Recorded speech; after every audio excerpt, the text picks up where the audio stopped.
Good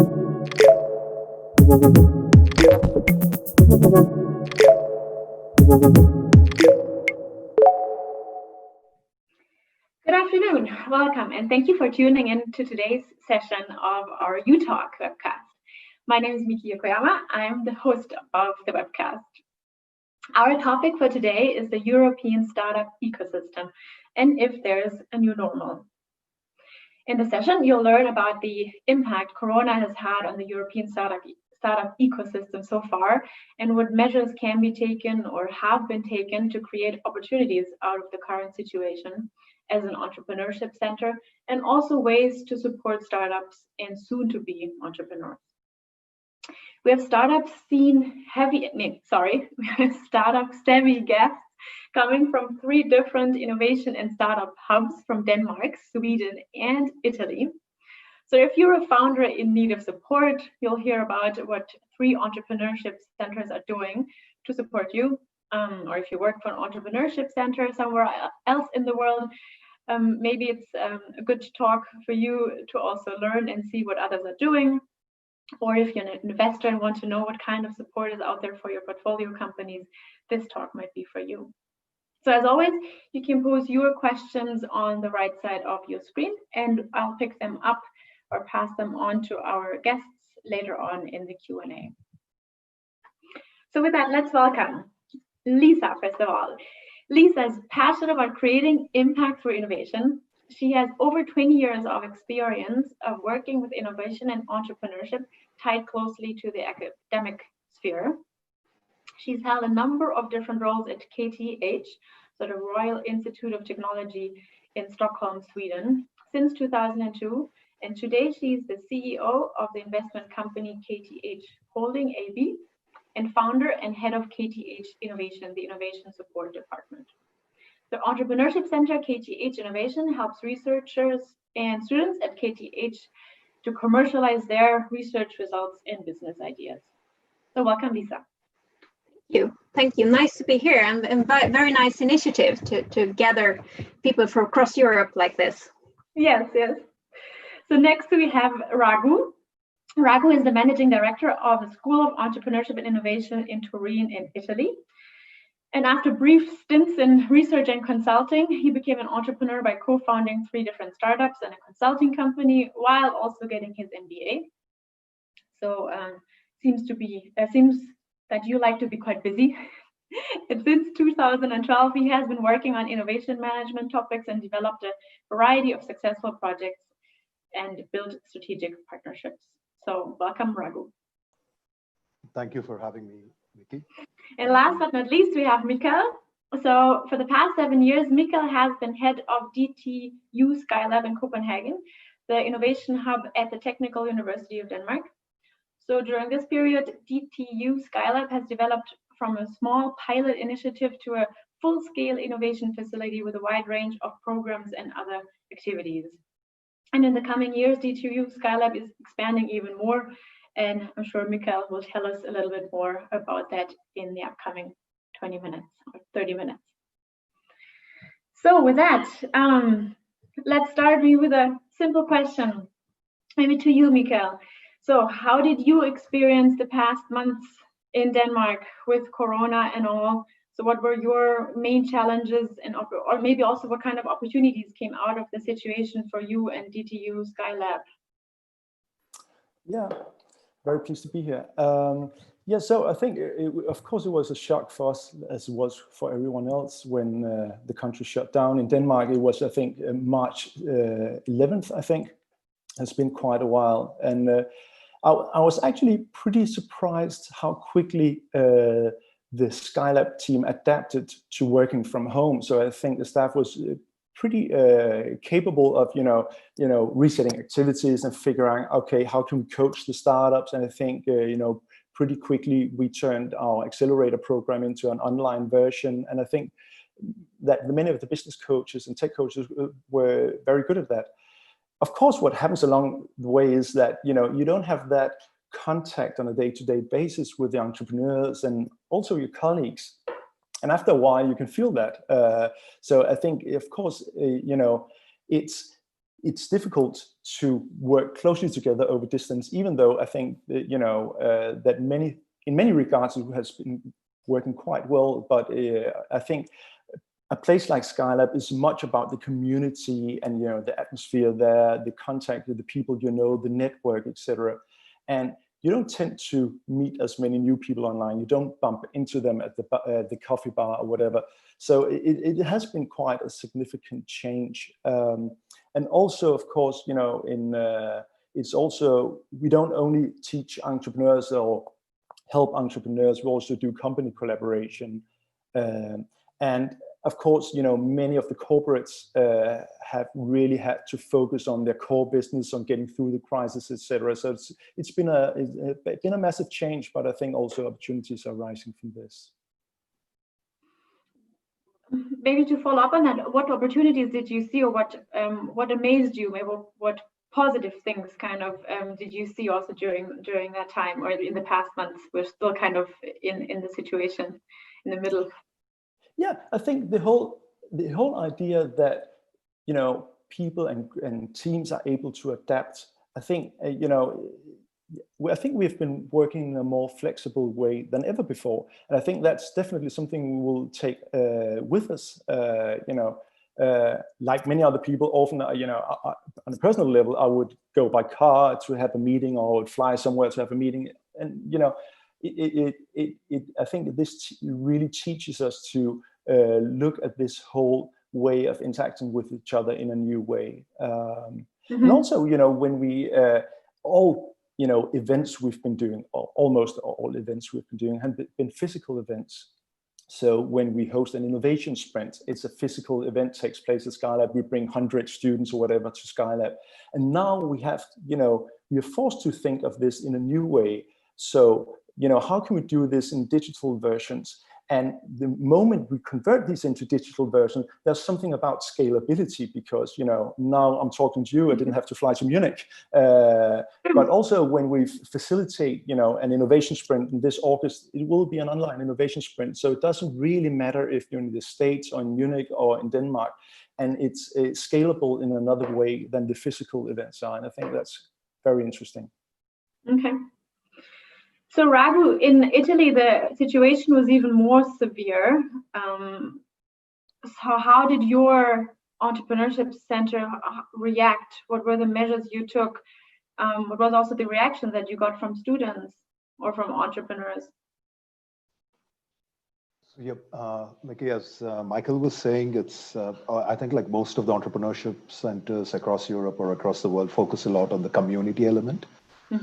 Because it's where, let's say, the strange students feel at home, like in that city or in that university campus and everything, where they feel other weirdos in a nice way that they can meet up with, and they can create new things.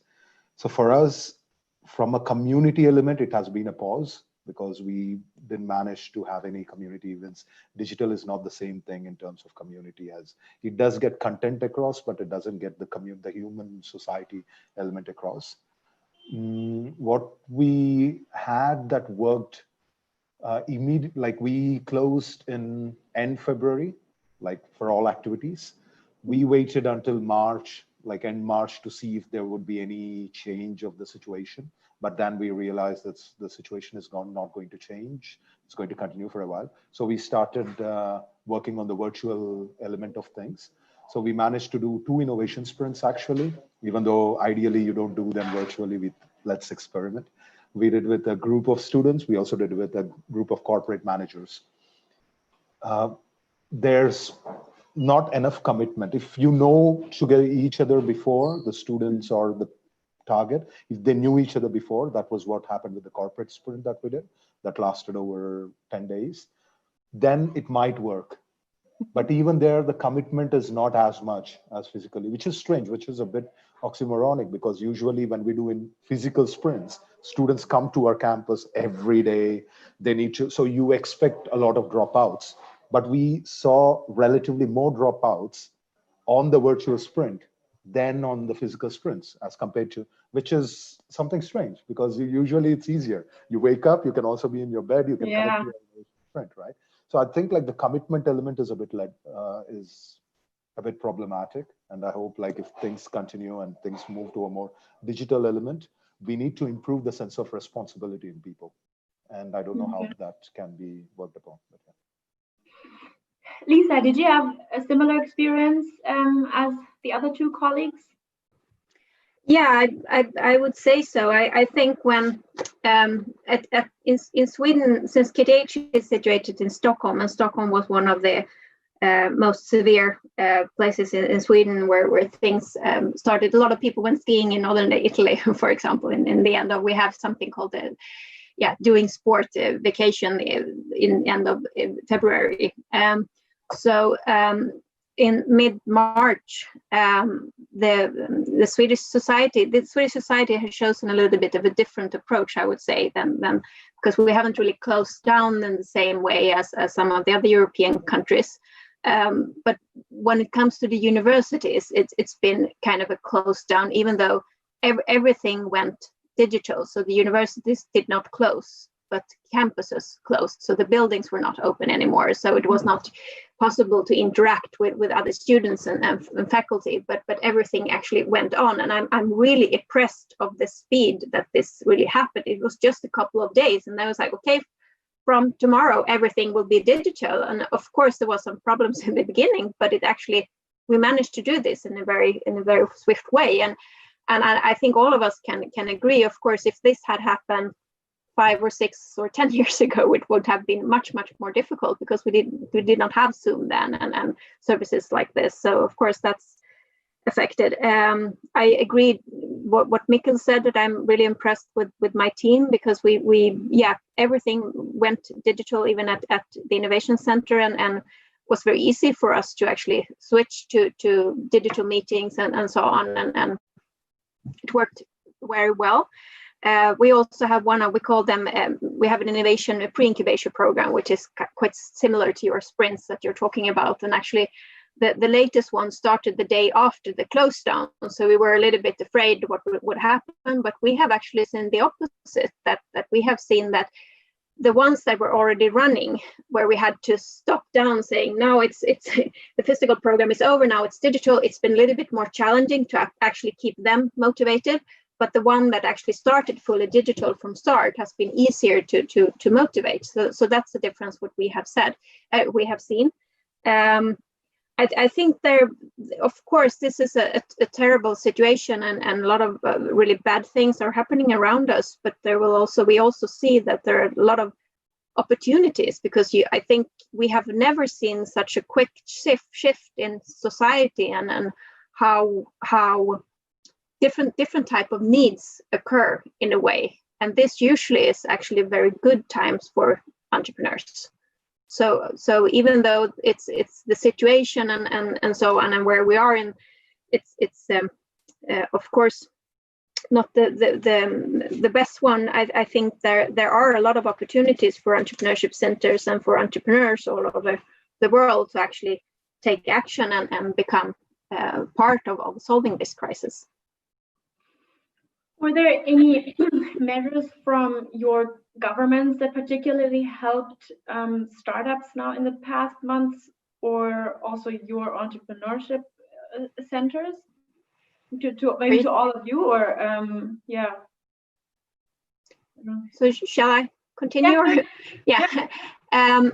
The Swedish government has posted a lot of specific kind of COVID-19 or Corona aid for existing companies and for more newly started companies. So it's actually been quite a lot of those.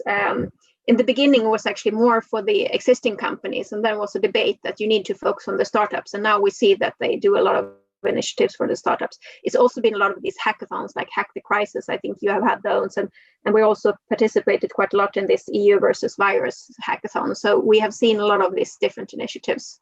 What about Denmark and Italy? Yeah, I think in Denmark it's been much the same. We also participate in some of the same initiatives, and I think some of the governmental initiatives in Denmark are somehow similar to the ones in Sweden. So now there's been a pretty strong focus on also helping startups and, matching funding from investors, from governmental entities, so they can actually triple or more than triple new investments in startups, etc. So I think it's quite similar.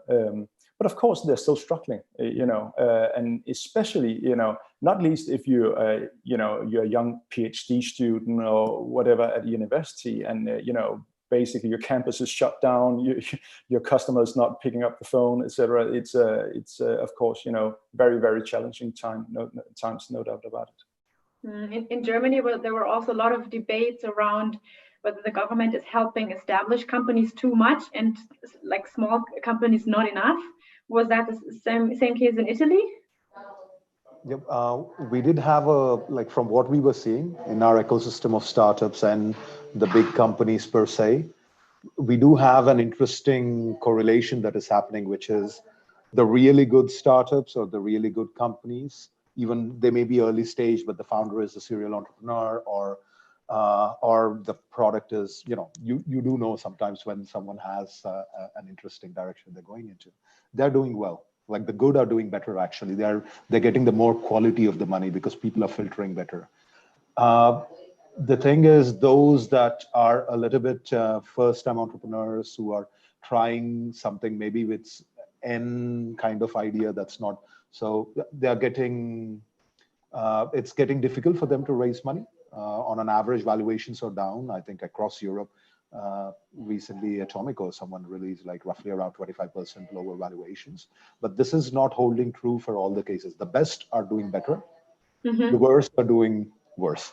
So that is something we are seeing. The government help per se is still not codified into laws. There have been some interesting, let's say, thoughts that they have shared, but they haven't yet codified it into concrete ways that they can help the startups or the investors, who are the two important committees. Maybe the European government can help a bit, because right now, especially if you're looking at B2B startups, where Europe is good at, most of the corporates have frozen their innovation budgets. Okay. And B2B startups depend on, at least those at the early stage around Series A and before, depend on these pilot projects for revenue. For example, in Israel, they're ramping up the government support for corporates who do pilots with startups.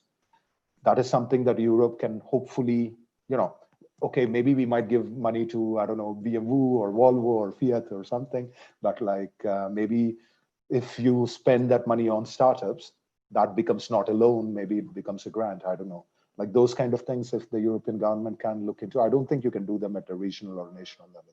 You need to do them more at a European level. So in terms of switching from physical to virtual, did you see that virtual working mode actually also aggravates situations in terms of inequality, or having the same chances or access to programs, and being able to get the same or almost the same out of the programs when they have to do it all from home? To you, Raghu? Yeah, this is again we are seeing some very interesting things that are not logical in what is happening in the situation right now. We are seeing it across. When we notice something in our ecosystem, we try and see if this is something that is repeated beyond the startup ecosystem, also in the corporate ecosystem or in our own office and everything. So the digital divide, we first noticed it coming from our startups. Then we started questioning our executives or the HR managers in various corporates. Then we started also looking into our company itself, even as a smaller organization in ourselves. And we are noticing a huge digital divide that is increasing over time. So the employees or the people or the founders who have been good are just performing better. Of course, they're getting more burnt out. Of course, they have to regulate more their work-life balance, their resilience. But the people who have not been so much as a high performer or even a medium performer in company are disappearing in the digital world. Why is that, you think? It's easy to disappear in the digital world. But it's also easier to get access because you don't have to travel. You just need a computer and internet access to it. You can actually provide access to much more people than when you have to be physically there or physically travel or afford an apartment in Turin or Denmark or whatever, right? So could also be a chance. It is. But to take opportunity into your hands, you need to have motivation.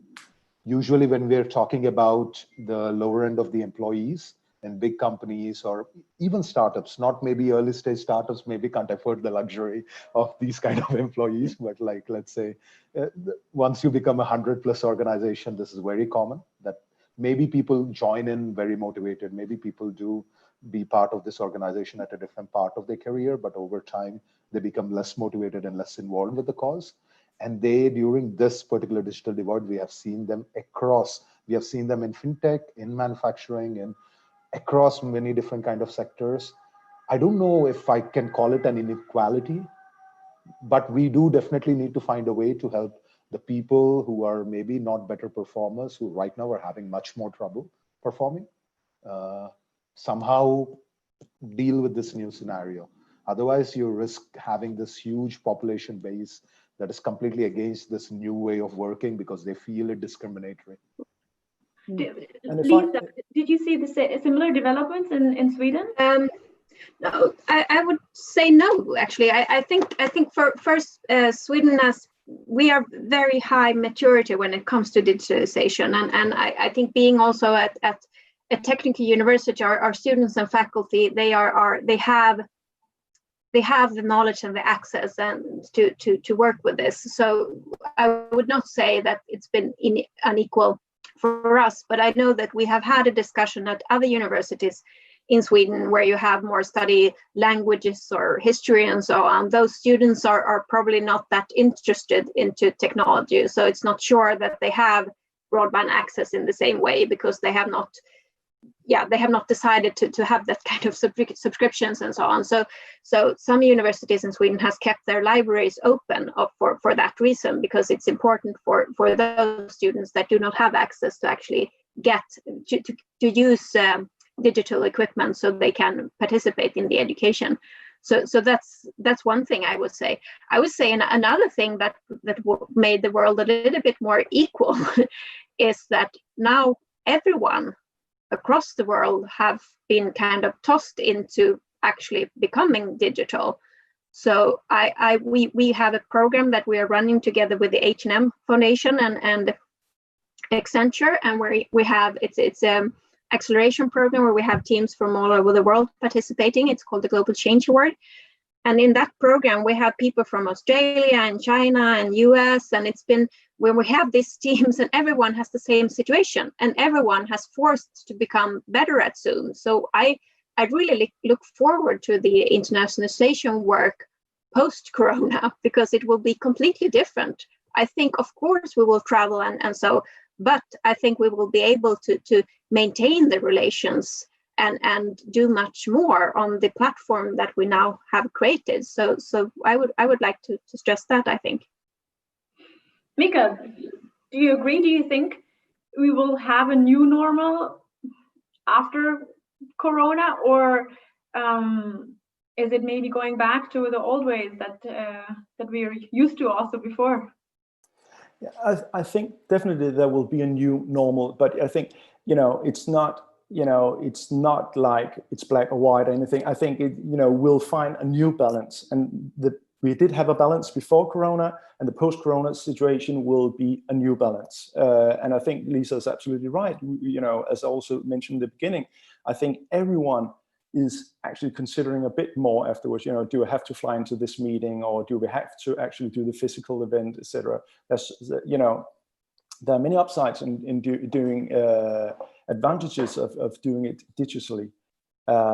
So I do think we'll see new normals, yes. Are there any new initiatives that you started during Corona to maybe specifically support new groups of people, or new opportunities that you saw to support the entrepreneurship scene, or also innovative ideas? Maybe to you, Mikkel? Yep. Yeah. So what we did in the beginning, as I said, was basically to convert the normal accelerator program into a digital one. So which means that everyone who applied for it thought they were going through a normal acceleration program, and then we convert into digital. Obviously, we had to shut down our startup incubator because they were not allowed to be on campus. So we had to convert all those sessions into to online sessions.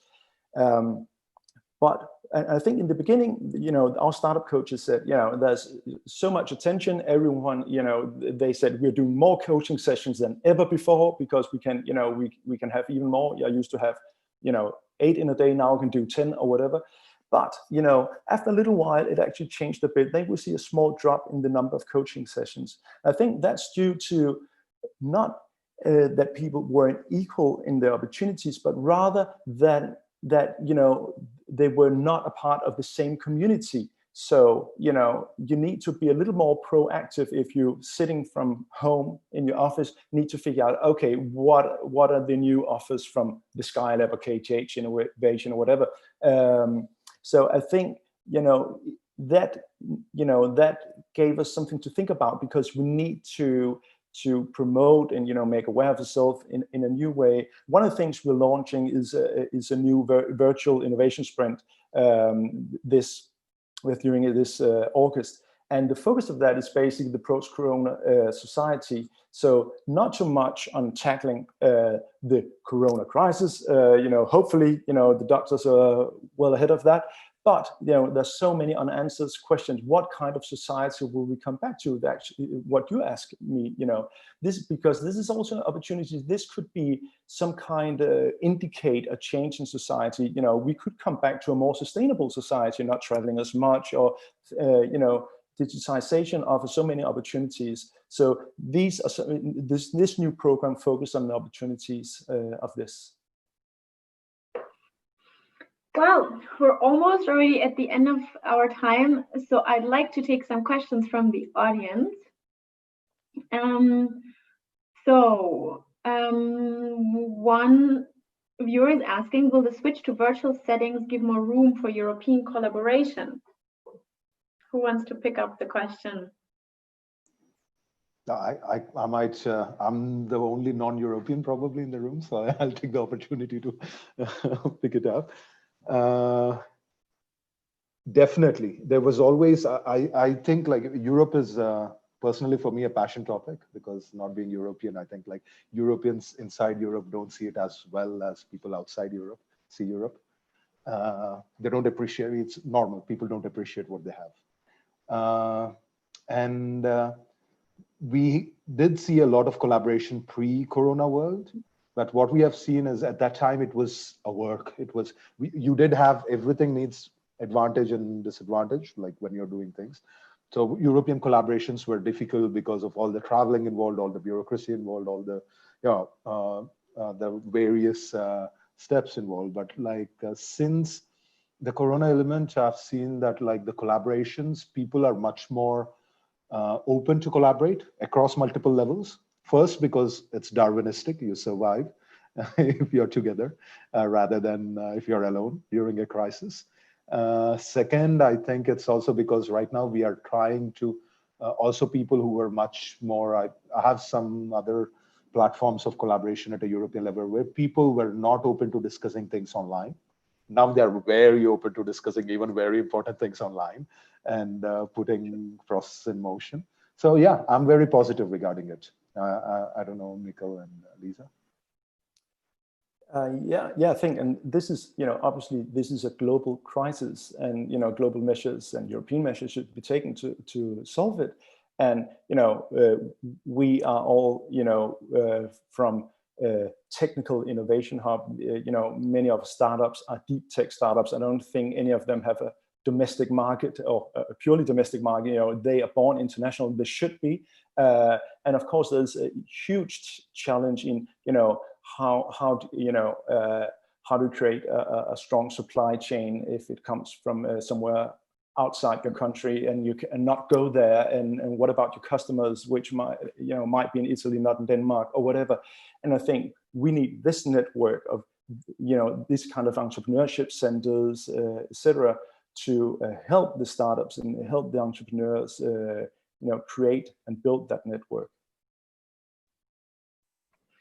I can only affirm to speak for UnternehmerTUM that we're very, very happy to have you in our network, and that we're collaborating also together with you on so many different levels. And I think it's extremely important for our founders, our companies also to know that we're in this global network and can help each other with different topics, initiatives, or situations.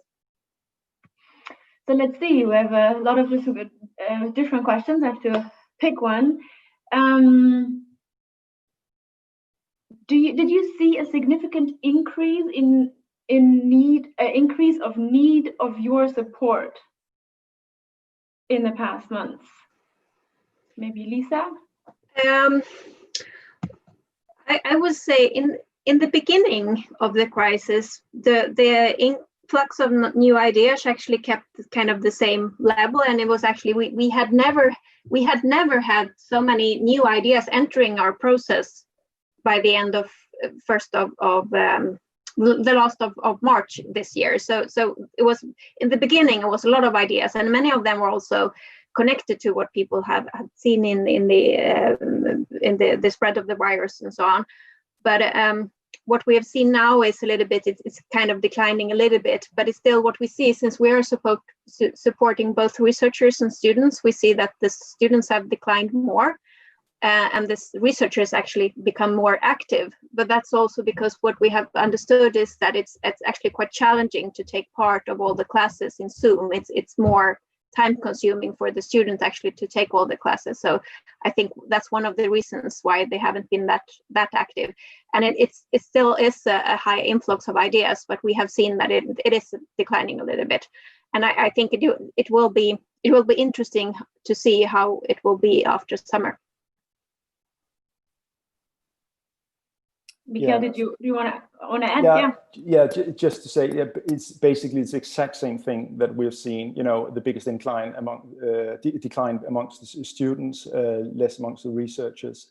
And what we could see that really is one of the main issues now, and where our support is needed, is on the technical side, because many of these need to test that technology or build prototypes, etc., and that requires access to the lab equipment or the workshops, etc., and no way they can do that from home.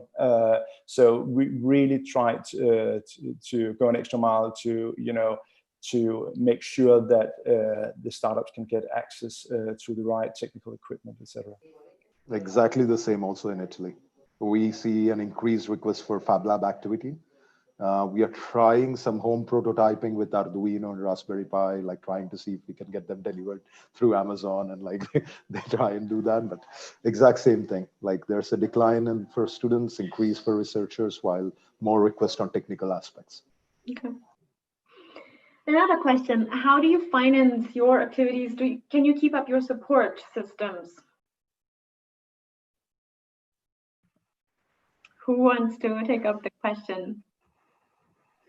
Shall I start again? I think most of the funds that we get actually gets from the Swedish government and from the university and also from EU. And so far we haven't seen a decline, but it will be interesting to see how deep this crisis will be, because of course, if it will be a very long crisis, of course it will probably affect everyone working in the kind of the public sector in that way. But what we have seen so far, it's not. We are still able to keep up the same support, even though digital, than we had before. Yeah.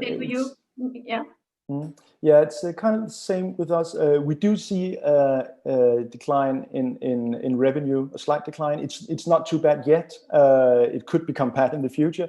But what we see is that the private companies, the corporates that want to do innovation collaboration, there's a decline in their activities there, because basically I think they have to focus on getting through the crisis, etc. Many of them are doing cut downs, etc. So we do see a slight decline there, but it's not anything that has affected our ability to support the startups yet. But of course, if it goes on for years and years, then our budgets would change. But for now, it's only a matter of a few percentage on an annual basis, so it's okay. But the contracts are, of course, often done in advance, so this year is not too bad. But if there's a second wave in the fall, for instance, then it could have a pretty big impact for next year's budget, of course. I think we have to wrap up the discussion as we're already a little bit over time, but I'd like to do one final round of a quick question, quick answer. If you had one wish, how or what would you wish for to be able to support your entrepreneurs and innovators better in your country? Maybe we'll start with Raghu. I had one wish to support the entrepreneurs. Given the current context or in general? Yeah. Given the current context. Right. Given the current context, I think it's normal that corporates and investors take their distance from innovation in this period. But I think like those who think long term do know that innovation is the key to survive, and the investment needs to be focused not completely, but partly also on the future, not just on hunkering down and becoming as lean as possible. That is what most of the corporates are doing right now. Okay, thank you. That's the only thing, like increase the investments in innovation, I would say. Lisa. I would say I would wish for the kind of the Swedish government and the society and EU and all would remember that even if the crisis becomes really bad and worse than it is today, I think innovation is the solution. And I think it's important to still push innovation and to understand that if you need to make reductions in budgets and so on, this is not the place to start. I think it's a lot of more other areas where you should start. Innovation is the solution to actually overcoming this crisis. Mikkel? Yes, I think I would wish for a deep tech focused investment vehicle, very much like your initiative with industrial innovators you're doing in Germany, which I think is amazing. So I think a deep tech investment vehicle that are focusing on the corporate collaboration as well, and is in it for the long haul. Okay. Well, thank you. Thank you very much for sharing your perspectives and your challenges and learnings out of the Corona crisis, Corona situations. So to all the viewers, if you have more questions to our speakers, I'm sorry we can't answer them now, but you can find the LinkedIn profiles of our guests today in the chat and also their profiles on our website. So if you like the talk, please also subscribe to our newsletter to see what we have in store in the coming weeks. Thank you everyone for tuning in, and it's been a pleasure to host this talk, this very international talk with Raghu and Lisa and Mikkel. Thank you for joining. Thank you for having us. I will see you next week, June 16 at 4 p.m. And I'm very excited that I will have a conversation with Heba Agip from the BMW Foundation, with whom we are partnering with the newly launched impact accelerator called Respond, and she will share her perspectives on impact acceleration, on what responsible leadership means in crisis times, and also her view on our partnership. So I look forward to seeing you next week, and with that, have a nice afternoon, and thanks again to our panelists today. Bye-bye.